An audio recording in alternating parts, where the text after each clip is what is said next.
Hello everybody.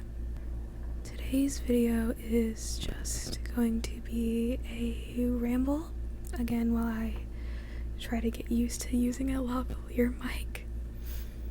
And because I just want to talk about my brain rot. I just want to talk about my hyperfixations. So that's exactly the only thing that I'm going to be doing this entire video. I don't even have like side triggers to do or like tap on or anything. It's just talking. I guess in the words of Taylor Swift, there's a lot going on at the moment. I guess the first and foremost thing I can talk about is I finally got into Bridgerton. As of filming this, I am 2 episodes away from finishing season 1. So no spoilers. Don't you dare spoil it for me. I may have spoiled myself on a few things, also because way before I got into Bridgerton, I watched a dissection video by another YouTuber where they talked about the novel of Colin and Penelope's love story, because Bridgerton is like based off of a series of novels. So I knew vaguely about Colin and Penelope, who are season 3, but yeah, it just like took me a while to get into it, mostly because I'm a huge history nerd, and one of my main things, like the main topic that I'm most knowledgeable on, is the British monarchy and aristocratic London, which is the main historical point of Bridgerton. It is based in the Regency era in London, which the Regency era was in the 1810s. It was when George III was technically still king, but he was mentally ill and declining like every day. So his son, the future King George IV, I believe that's who it was. I get the Georges mixed up. It's a bad habit. But the future King George IV was acting as regent, hence Regency era. But George III was still alive, so he was technically still king. But he just wasn't fit to rule. I can go on and on about history so much. I was offered by my academic advisor, I was offered a history double major. I'm an English major in university, and she offered me to either double major or minor in history. I declined for 2 reasons. One, because the professors that teach history at my university are not the best. They're kind of mean. They're kind of like not that good, so yeah. And also, because I'm an English major, that is not a lucrative major at all, especially now with AI, because it's mostly writing. So, and I refuse to go into teaching because I have family members that work for the Board of Education as a teacher and other staff members. It's not good. Especially in my area, it's not good. So I'm essentially racking up so much debt that I will not be able to pay off for one useless degree. Why would I get more debt for a second useless degree? But I do love history. That's the whole point. But I didn't want to watch Bridgerton because I knew there were quite a lot of historical inaccuracies. It's like such a stubborn reason though, because like obviously there's going to be some inaccuracies. Its main genre is romance. History comes second for Bridgerton. They don't market themselves as like being historically accurate. They're here to be a spicy romance show. But I can literally just like go on and on about how like Queen Charlotte was not biracial. the real one had one black ancestor separated by like, I think like 500 years or so. So in reality, the real Queen Charlotte would not be biracial. She would have looked like every other stark white German girl.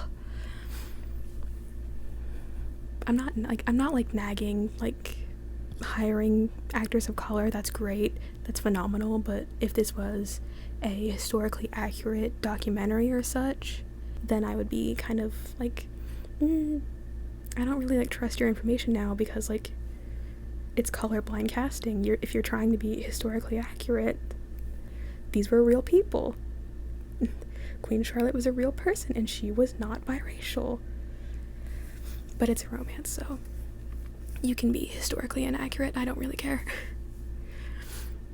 But it is a really good show and I'm enjoying it so much. I love Anthony, and I think by the time I get into season 2, I will not be so happy because I love Anthony so much, and that's his season. But I'm sure I'll really enjoy seeing Jonathan Bailey's butt for like a 5th time. The next brain rot, I finally saw the Haikyuu movie. I watched Haikyuu back in 2020, actually when my main channel first hit 20,000 subscribers, my like anime edit channel. The same night that hit it, I was watching Haikyuu and I checked YouTube and saw that we had like hit 10,000 subscribers. So yeah, I miss that era of anime so much, because that was when I got into most of the anime that I love so much now. They are some of my all-time favorites. I have tattoo plans for most of them. But I loved Haikyuu so much, and seeing that in theaters, the dumpster battle in theaters, I have always been a Kuro and Kenma fan. Not shipping them, but as the characters themselves. I've always loved them separately. The movie was made for people like me who love them. They had the most lines, the most scenes. There was a shot or two where it was from Kenma's point of view, like it was an eyeline match or whatever it's called. I literally took a film course this past semester in school, and I don't remember any of the terms.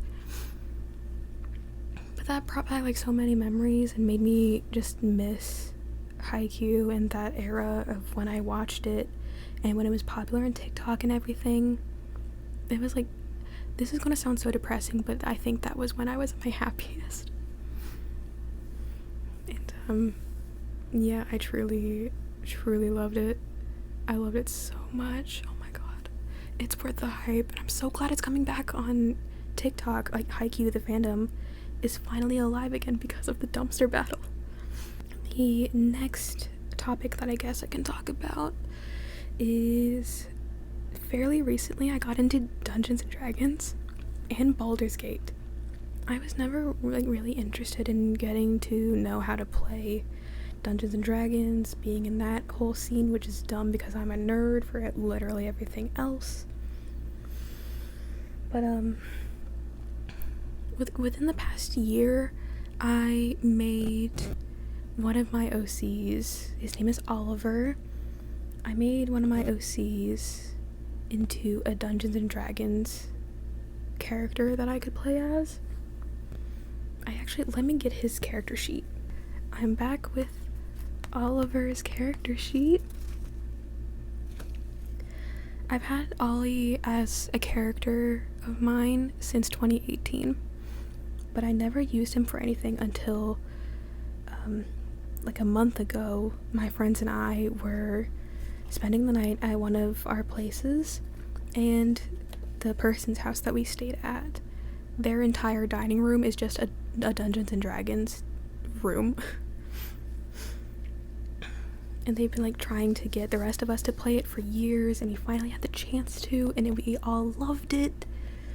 And Ollie is, first of all, outside of Dungeons and Dragons, in canon, in my brain and my heart, he is a British medieval royal knight. He always has been, always will be. that's like his main thing. But when I turned him into a character, I made him a human fighter. He's a battle master. He knows Abyssal. He's a soldier. I'm gonna be honest, I don't know much about D&D still, even though I've only played it once. But yeah, I have like all of his stats here and everything on his character sheet. And we love him. I love him, he's my boy. I love him so much. And I'm very excited to be able to play more with him in the future. Because my friends and I made a Discord channel for it, so. But before the night that we actually played D&D for the first time, I had recently gotten into Baldurs Gate 3. I have not played it because I have a PC and a gaming laptop, that thing behind me. Neither of them can run Baldur's Gate because it's just like so much. It's also like $60 that I do not have. But I fell in love with Astarion because one thing about me, I've always loved vampires ever since I was like 5 years old and found out like supernatural beings and everything, because my mom is also a huge like supernatural, spooky, witchy, vampire lover person. And I just like, I've always loved vampires. I did watch Twilight when it was coming out, even though I was like way too young, but I watched it. I watched the Vampire Diaries and the originals, and like that whole scene, I loved it. But actually, even my like first anime ever, aside from like when I watched Pokemon when I was 4 years old and didn't know Japan was even a thing, let alone what the hell anime was, the first anime that I watched after finding out what it was Diabolic Lovers. Again, should not have watched it at the age that I did, but it was a vampire show, and that was why I started watching it, was because of the vampires. But I fell in love with Astarion when I found out what Baldur's Gate was and like the characters and everything. And yeah, I haven't even finished like a playthrough of Baldur's Gate. Frankly, I don't want to. I think it's too much, and I just like, I'll play D&D, but I don't want to like watch a playthrough of Baldur's Gate. But I love Astarion. He was great. Love him to pieces. Had a brain rot of just him for like a week straight, and then we played D&D. But yeah, Astarion was like, if I like talk about Baldur's Gate and or D&D, blame Astarion. He got me so down bad. I think that's like what I mostly wanted to talk about in this video for my hyperfixations. I just really wanted to mostly talk about Bridgerton and Haikyuu because those have been in my brain for the past week, and I do not want to do anything else with my life at the moment other than watch Bridgerton. But I hope you guys enjoyed, and I will see you in the next video.